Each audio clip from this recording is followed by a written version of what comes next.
जय गजानन जयतु संस्कृतम। जाने सख्यास्तव मयि मनः संहृत स्नेहमस्मात् इत्थं भूता प्रथम विरहे तामहं तर्कयामि।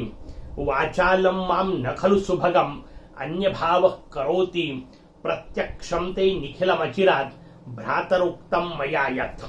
महाकवी कालिदासांच्या मेघदूतम मध्ये महाकवींचा यक्ष त्या मेघाला आपल्या घरी गेल्यानंतर तुला तिथे गेल्यावर माझी पत्नी कशी दिसेल याचं वर्णन करताना आपण पाहतोय। वेगवेगळ्या पद्धतीने ते वर्णन यक्षांनी केलेलं आहे। सुरुवातीला तर खरं तर तिच्या सौंदर्याचं अद्वितीय वर्णन केलं। तन्वी श्यामा शेखर दशना पक्वबिंबाधरौष्ठी अशा पद्धतीने वर्णन करत असताना जणू काही सृष्टीर आद्येव धातुः अशा पद्धतीचं अद्वितीय सौंदर्य तिचं कसं आहे याचं वर्णन केलं। पण त्यानंतर यक्ष बसल्यागे एक एक विचार करतोय आणि त्या विचारात जेव्हा घराचा विचार त्यांनी केला होता आणि घराचं सौंदर्य सांगितलं होतं तेव्हा ते सगळं सांगितल्यानंतर त्याला शेवटी विचार त्या डोक्यात आला होता की कदाचित याला ते घर असं दिसणार नाही। आणि मग का दिसणार नाही याचंही वर्णन यक्षांनी केलं होतं। सूर्या पाये न खलु कमलम पुष्यति स्वामभिख्याम, की जेव्हा सूर्य नसतो तेव्हा कमळ पाहिजे तसं फुलत नाही अशा स्वरूपात त्यांनी घराचं सौंदर्य कसं लोपलेलं असेल याचं वर्णन केलं होतं। आणि मग त्यानंतर जेव्हा पत्नीचं सौंदर्य वर्णन तो करतो तेव्हा त्या यक्षाच्या डोक्यात तो विचार सलग आहे। तो म्हणतो अरे घर जर स्वतःचं राहणार नाही पत्नी तर राहूच शकत नाही। आणि मग तिच्या सौंदर्याचं म्हणून घराच्या सौंदर्याचं त्यांनी अनेक श्लोकात वर्णन केलं होतं आणि आता तसं नसेल सौंदर्य हे त्यांनी एका श्लोकात वर्णन केलं होतं। पत्नीच्या बाबतीत उलटा विषय आहे। पत्नीच्या सौंदर्याचं वर्णन एकाच श्लोकात आलेलं आहे आणि पत्नी सुंदर आता का दिसत नसेल याचं वर्णन मात्र लांबलचक आहे। किती मजेदार वर्णन आहे लक्षात घ्या। घराचं सौंदर्य खूप आहे पण आता टिकलं नाही हे एका वाक्यात सांगून मोकळं केलं। पत्नीचं सौंदर्य अद्वितीय आहे पण आता टिकलं नसेल हे तो लांबलचक सांगतो, कारण त्याच्या त्या सौंदर्य न टिकण्यामधल्या ज्या भूमिका आहेत त्या भूमिका समजून घेण्यासारख्या आहेत। आणि इथं त्यांनी त्याचं नेमकं वर्णन आपल्या समोर केलंय की आता ती सुंदर दिसत नसेल। मला सांगा जर सुंदर दिसत नसेल तर तिच्या सौंदर्य पूर्ण नसण्याचं वर्णन का करावं? इथे नेमकं उत्तर आपल्याला देतोय यक्ष, अरे ती सुंदर दिसत नाही याच्यातच कौतुक आहे। आता ती चांगली दिसणार नाही तुला हेच वैशिष्ट्यपूर्ण आहे। आता गेल्यानंतर ती तुला प्रफुल्लित दिसणार नाही यालाच प्रेम म्हणतात। प्रेमाची उलटी बाजू जी आहे ती आपल्या समोर सांगितलेली आहे। विराहामध्ये असणारं प्रेमाचं प्रगटीकरण जे आहे ते यक्षांनी आतापर्यंत आपल्या समोर केलेलं आहे। आणि म्हणून कशी कशी दिसेल, मग तिचे केस कसे पिंजारलेले असतील, ते कसे मुक्त झालेले असतील, ते कसे तोंडावर येत असतील, चेहऱ्याची रया कशी गेलेली असेल, शरीर कसं कृश झालेलं असेल, शरीरावरचा तेजस्विताचा लोप कसा झालेला असेल, डोळे कसे सुजलेले असतील, ओठांचा रंग कसा बदललेला असेल, नख कसे वाढलेले असतील, एक एक एक एक गोष्टीचं वर्णन आतापर्यंत करत आला। प्रश्न महत्वाचा आहे, हे सगळे बारकावे त्यांनी जे वर्णन केले ना, कदाचित मेघ प्रश्न विचारेल। तुम्ही म्हणाल कदाचित का? व्यवस्थित समजून घ्या। जिथे रामगिरीवर उभं राहून तो यक्ष त्या मेघाशी बोलतोय खरं तर हा संवाद आहे। पण या संवादातली एक अडचण आहे, या संवादातलं एक पात्र मूक पात्र आहे, ते बोलणार नाहीये। त्याला आवाज आहे मेघाला आणि त्याच्या आधारे तो संदेश देईल ही कल्पना जरी यक्षांनी केली असली आणि यक्ष त्याच्याशी सगळं बोलत असला तरी पंचायत अशी आहे की या सगळ्या बोलण्यामध्ये मेघाकडून कोणतंच उत्तर किमान यक्षाला येणं अपेक्षित नाहीये। तिथं तो बोलणार नाहीये। मग संवाद कसा साधला जाईल त्याचं उत्तर आपल्याला समजून घेण्यासारखं आहे। या संवादाची भूमिका करत असताना जी संस्कृत नाटकांमध्ये अनेकदा भूमिका असते तशी एक भूमिका आपल्या समोर आहे। संस्कृत नाट्यामध्ये अनेकदा असे प्रसंग आपल्या समोर येतात की एकच पात्र रंगमंचावर असतं, ते पलीकडे उद्देशून समोरच्या पात्राला अशा पद्धतीने बोलतं आणि तिकडून त्याची आलेली जे उत्तर आहेत काय म्हणतो असं असं घडलं का, याच्यातून आपल्याला तिकडून काय आलं तेही कळतं। म्हणजे दोन्हीकडचे विचार हे एकच पात्र मांडत असतं। दोन्हीकडच्या भूमिका यांच्याच वाक्यातून पलीकडचा काय बोलला असेल हेही आपल्याला समजून येतं। तशी नेमकी नाट्यमय रचना इथे आपल्याला आहे। म्हणजे जणू काही यक्ष असा विचार करतोय. सगळे विचार यक्षाच्या डोक्यात चालू आहे. कारण जरी मेघ समोर आहे असं म्हटलं तरी पात्र खऱ्या अर्थाने सजीव स्वरूपातलं एकच उभं आहे, यक्ष स्वतः. तो यक्षच वेगवेगळ्या प्रकारचा विचार करतोय. तो यक्ष एक पुढचा विचार करतो की इतके बारकावे तुझे हे सांगितले ना, विरहामध्ये ती आता अशी झाली असेल, विरहात ती तशी झाली असेल, विरहात तिचे केसांची रचना अशी इत्यादी या सगळ्या गोष्टी सांगितल्या, तुला कशा माहिती?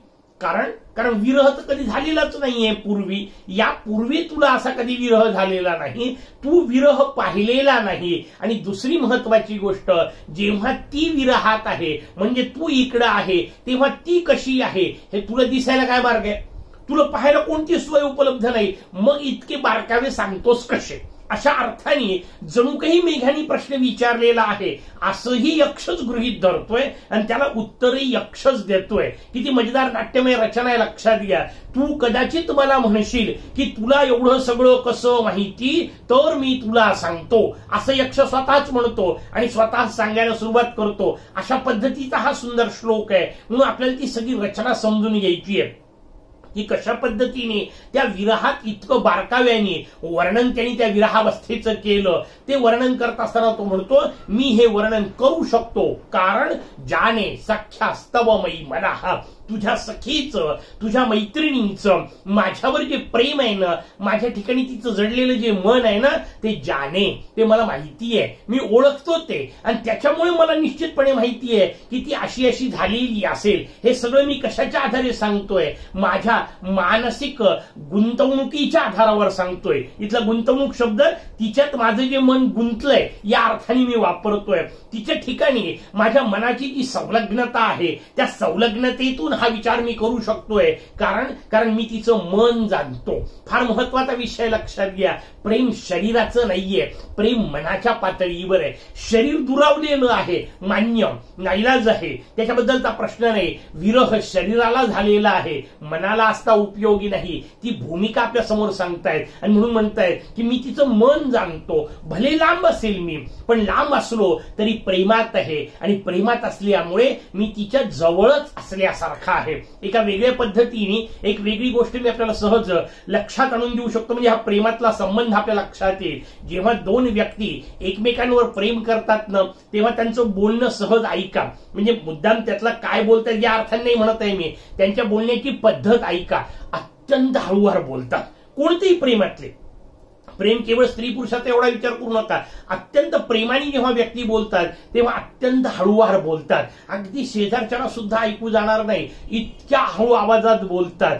उलट दोन भांडणारे लोक पहा, समोरासमोर फुटाभरावर उभे असतात, 2 फुटावर एकमेकांपासून असतात, इतक्या जोरात ओरडतात जसं की अख्ख्या गावाला सांगत आहेत. तुम्ही असं का होतं? त्यातला भाव लक्षात घ्या. भांडणारे व्यक्ती शरीराने भले एकमेकाच्या जवळ असतील, मोठमोठ्याने बोलतात कारण ते मनाने एकमेकापासून दुरावलेले आहेत. आणि मग आपल्यापासून दुरावलेल्या त्या माणसाला आपला आवाज जावा म्हणून भांडणात नाईलाजाने मोठ्याने आपोआप बोलल्या जातं. उलट्या बाजूला प्रेम करणारे 2 माणसं 7 समुद्र पलीकडे जरी असले तरी अत्यंत हळूवार बोलतात. कारण जरी शरीराने ते एकमेकापासून प्रचंड दूर असले तरी मनाने ते एकमेकाच्या जवळ आहेत. इथली यक्षाची नेमकी ती भूमिका समजून घ्या. यक्ष शरीराने भले रामटेकला असेल, यक्षिणी शरीराने भलेही अलकानगरीत असेल, पण यक्ष म्हणतोय जाने सख्या स्तवमयी मनः, तुझ्या सखीचं माझ्या ठिकाणी जडलेलं जे मन आहे ना, संभृतम स्नेहमस्मात्, आमचं जे संभृत स्नेह आहे, अत्यंत परिपक्व झालेलं जे प्रेम आहे, एकमेकांच्या बद्दल कुठलीही कमतरता न उरलेलं जे प्रेम आहे, संभृत शब्दाचा तो अर्थ आहे पूर्ण असलेलं, परिपूर्ण भरलेलं, अशा पद्धतीचं आमचं जे प्रेम आहे ना, ते प्रेम मला माहितीये. तिचं माझ्यावर असलेलं प्रेम मला माहितीये. माझं तिच्यावर जे प्रेम आहे त्याच्यामुळे प्रथम विरहे, मग तो पुढचा विषय आपल्या समोर सांगतो, जाने सख्या स्तवमयी मनः समृतम तधी तेजम. आणि मग तो म्हणतोय अशा पद्धतीची रचना असल्यामुळे मी सांगू शकतो की कशी रचना आहे की त्या पद्धतीने ती पहिल्यांदा असलेली इत्थम भूता, प्रथम विरहे तामहम तर्कयामी, अशा पद्धतीने ती पहिल्या विरहात झाली असेल असं मी विचार करू शकतो. इत्थम भूता म्हणजे अशी ती झालेली असेल प्रथम विरहे, पहिल्याच विरहामध्ये. आणि प्रथम शब्दामधला दोन्ही अर्थ आहे. प्रथम शब्द एकतर अत्यंत तीव्र अशा अर्थाने वापरलाय, पहिल्यांदाच झालेला, आणि प्रथम दर्जाचा म्हणजे श्रेष्ठ अशा प्रकारचा विरह, अत्यंत तीव्र अशा प्रकारचा विरह. इत्थम भूता प्रथम विरहे ताम अहम तर्कयामी, असा मी तर्क करू शकतो की ती अशी झालेली असेल. का? कारण मला माहिती आहे तिचं माझ्यावर प्रेम आहे आणि प्रेमाचे परिणाम याच पद्धतीने होत असतात, म्हणून मी हा तर्क करू शकतो. आणि मग तो सांगतोय पुढे, वाचालम माम न खलु सुभगम आत्मभावम करोती. असं जे सुभग जी अवस्था आहे ही वाचाल मी करतोय, मी बोलतोय तुझ्याशी, वाचाळ होतोय, बडबड करतोय तुझ्या समोर. वाचालम माम न खलु सुभगम आत्मभावम करोते, माझा जो सुभग आत्मभाव आहे, सौभाग्य जे माझं आहे तेच मला बोलायला लावतंय असं नको समजू. केवळ मी माझ्या सौभाग्याचा विचार करून बोलतोय असं नको समजू. सौभाग्य कोणतं? विरहाचं नाही, तिची जी इत्थम भूता अवस्था आहे ते सौभाग्य. म्हणजे काय? सौभाग्य शब्दाचा अर्थ आनंद देणारी गोष्ट. ती आता अशी झाली असेल ही मला आनंददायी गोष्ट आहे. तुम्हाला यात काय आनंददायी आहे? सगळ्या गोष्टी तर तिच्या रडक्या सांगितल्या. अशा अशा पद्धतीने ती दुःखी झाली आहे, क्षीण झालेली आहे, ग्लानी तिला आलेली आहे, गळून गेलेली आहे, मलूल झालेली आहे. आता तिचं काय कौतुक करता? त्याचं उत्तर आहे नाही. अशी ती इतर वेळा असती तर निश्चितपणे दुःखाची गोष्ट होती, पण माझ्या विरहात ती अशी झालेली आहे आणि माझ्या विरहात ती अशी होणे हेच माझं भाग्य आहे. कारण मी नसल्यानंतर तिला करमत नाही. हेच तर प्रेम आहे. प्रेम ओळखायचं कसं, मोजायचं कसं? त्याला काही टेप नाही लावता येत, कोणती पट्टी नाही लावता येत. कसं मोजायचं, कसं ओळखायचं? त्याचं काही थर्मामीटर नाहीये, असं लावलं आणि तपासलं तसं नाही तपासता येत. प्रेम तपासायचं कसं? महाकवी भासांच्या स्वप्न वासवदत्त नाटकामध्ये पद्मावतीच्या मुखात एक फार सुंदर वाक्य आलेलं आहे. वासवदत्त तिला विचारते, तुझं महाराजांवर खरंच प्रेम आहे का? ती म्हणते नाही सांगता येत. का? कारण जी गोष्ट सांगता येते ना ती खरी नसते. अनुभवण्याचा विषय या अर्थाने शब्द येतो. ती म्हणते नाही सांगता येत, पण ते समोर नसले की मला करमत नाही. हे जे न करमणे आहे ना यालाच प्रेम म्हणतात. ही जी अवस्था आहे ती अवस्था इथे आपल्याला समजून घ्यायची आहे. आणि तो म्हणतोय की तिचं माझ्यावर प्रेम आहे, त्याच्यामुळे मी नसलो की तिला करमत नाहीये. मी नसल्यामुळे ती अशी दुःखी झालेली आहे. वास्तविक इतर सगळे सुखाचे साधन तिच्याजवळ आत्ताही उपलब्ध आहेत. ती वापी तिथंच आहे, तो क्रीडा शैली तिथंच आहे, अद्वितीय अशा प्रकारचे ते वृक्षही तिथंच आहे, ते मांडवही तिथंच आहे, तर चंद्रकिरणांचा आलेला जो शिडकावा होता तोही तिथेच आहे, तो मंचक आमचा जो आहे तोही तिथेच आहे. सगळ्या सुखाचे साधन तिथेच उपलब्ध आहेत, पण ती सुखी नाहीये. आणि सगळे सुखाचे साधन असताना सुद्धा तिचं सुखी नसणे हे माझं सुख आहे. ती मजेदार रचना आहे, लक्षात घ्या. विपरीत अवस्था जी प्रेमातली आहे ती नेमकेपणाने महाकवी कालिदास सांगतायत की ती अशी कृश होणे, ती अशी रोडावणे, ती अशी दुःखी असणे हा माझ्या सुखाचा विषय आहे. का? कारण ते प्रेमाचं प्रगटीकरण आहे. नाहीतर समजा कदाचित मी तिथं नसतो आणि मी इकडे निघून आलो असतो आणि ती तिकडे मस्त मजेत असते तर वाक्याचा अर्थ प्रेमच नाहीये, माझ्या वाचून काही अडतच नाहीये. मग अशी जर अवस्था असती तर मी काय बोललो असतो? त्यामुळे तो म्हणतोय की अरे मी हे सगळं बोलतोय कारण मला माहिती आहे ती आता अशीच झालेली असेल आणि म्हणून मी वाचाल होतोय. मी तुझ्यासमोर ही बडबड करतोय की ती अशी असेल, कदाचित अशी असेल, कदाचित अशी असेल, काय काय करत असेल याचंही वर्णन त्यांनी केलं. ते सगळं वर्णन करण्याच्या निमित्ताने किती बारकावे त्या दोघांचे एकमेकाबद्दल आहेत. नाही तर अनेकदा पंचायत असते, काय येतं हेच घरातल्यांना माहित नसतं. अशी रचना नाही अपेक्षित. इथे सगळ्या तिच्या बारका गोष्टी व्यवस्थित यक्षाने सांगितल्या. मग तिचं सगळं दुःखदायक जी वर्णनाची गोष्ट आहे ती आपल्या समोर सगळी सांगितली. आणि आता तो म्हणतोय की हे माझं सौभाग्य आहे. वाचालम माम न खलु सुभगम आत्मभावम करोती. केवळ माझं सौभाग्य म्हणून मी हे वर्णन करतोय असं समजू नको.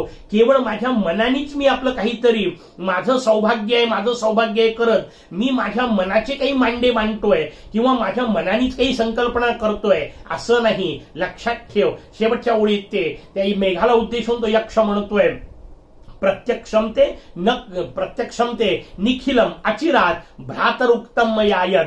तू जेव्हा जाऊन पोषशील ना तेव्हा प्रत्यक्षम हे सगळं तुला प्रत्यक्ष दिसेल. कारण मी तर्क करतोय बरोबर आहे, मी तिथे पाहायला नाही हे बरोबर आहे, मी तिथे नाहीये आता, त्यामुळे हे असं खरंच कसं असेल. हा तुझा प्रश्न बरोबर असू शकतो, पण तरीही माझा तर्क बरोबर आहे. का? कारण या प्रेमाच्या आधारावर मी बोलतोय ना, त्या प्रेमाच्या आधारावर मी हे जे वर्णन केलं निखिलम हे सगळंच्या सगळं प्रत्यक्षम ते निखिलम अचिरात लवकरच जेव्हा तू तिथे जाऊन पोहोचशील. भ्रातरुक्तम मयायत हे बंधो मी भाऊ स्वरूपात तुला हे जे सांगितलं ना हे सगळं तुला तिथे गेल्यानंतर असंच पाहायला मिळेल. आणखीन तुला ती कोणकोणत्या स्वरूपात दिसेल आणि तिच्या त्या स्वरूपात त्या माझ्या सौभाग्याशी कसा संबंध असेल पुढच्या श्लोकात आचार्य सांगतील. महाकवी जेव्हा पुढच्या श्लोकात ते बोलतील त्याचं वर्णन पुढच्या भागात करू. तोपर्यंत जयतु संस्कृतम.